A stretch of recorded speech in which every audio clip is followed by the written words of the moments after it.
Let's face it, when it comes to religious people, groups, they're not really seen very positively in anime. Whether it's the men of the cloth, religious leaders, the church, priests and popes, they're all just kind of the bad guys. Unless it's John the Ark, or a sexy angel, or a priestess waifu. Those are kind of the only exceptions to this whole thing. And yes, typically when it comes to the priestess, they're usually always being manipulated by some evil pope. And this is obviously because in Japan, unless it's Shinto or Buddhism, there really isn't many other religions that are really practiced in Japan. Upwards of 70% of Japan practices some sort of Shinto or Buddhism, while other religions like Christianity, you're probably 1% at most. And that's why I think there's such an interesting thing when it comes to the Faraway Paladin.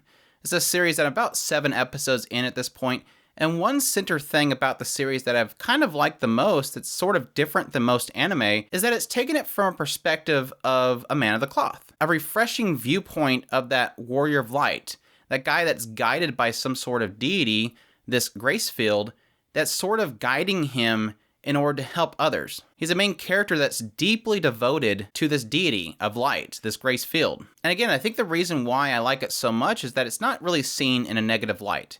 It's not as if he's going around and he's preaching to people or anything like that.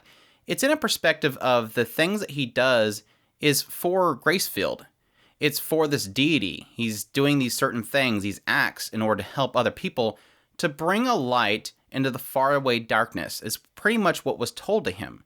This is this wish that Gracefield has for him, and that's kind of his driving force as he goes about this world. It's not fire or brimstone, it's more faith through actions and his strength. And it's interesting because in only 2 episodes, we're already getting a clear picture about Will's journey. He's only recently gotten this blessing of divine protection from Gracefield, but yet so much of the last 2 episodes is so focused on Millendor, this elf that he runs into, and how he sees Will's actions. He mentions later on that from the beginning, he felt like Will was just this kind of rich, well-off person that was blessed by the gods, when he himself always felt like the gods ignored him. So you have this idea of somebody almost like a atheistic viewpoint of what Will's doing. He finds him funny. He mocks him. Why are you always doing this stuff? Why do you keep praying to these people? Why are you so diligent about this? And Will never fires back. He's like, this is just who I am. This is this person, this deity that I speak to, and she guides me.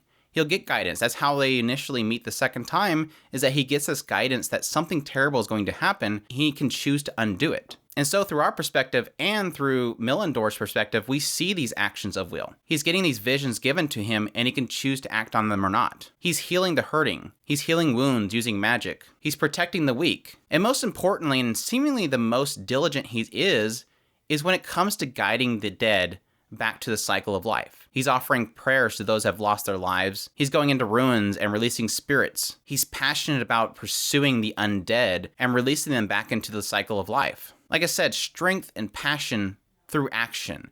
And I think that's one of the things I love so much about this series. It's a positive viewpoint of the Warrior of Light that we really just don't get in any other anime.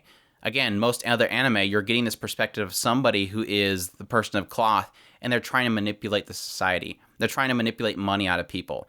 They're evil. They always have some sort of dark, sinister side to them. They're usually used by demons or something like that to give a negative viewpoint of religion and belief. And while that's not me wishing that every anime has people of the cloth seen as positive, great people, it's just sad to think that something like this one case, feels so refreshing in that perspective. It's something new. It's something rare. Some would argue it shouldn't be that rare. But at any rate, I'm loving it. I think that's one of the reasons why I'm liking the Faraway Paladin so much.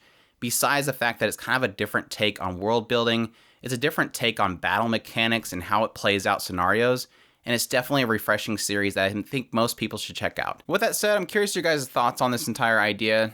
Do you guys agree? Interesting new take on this whole concept. Do you like Faraway Paladin so far? Definitely let me know in the comments down below. If you haven't already, subscribe to our channel. Hit that like button if you can. Subscribe if you haven't already. Share this video if you can. Support us on Patreon through the tip link in the description below. We definitely appreciate everybody that does. And y'all take care.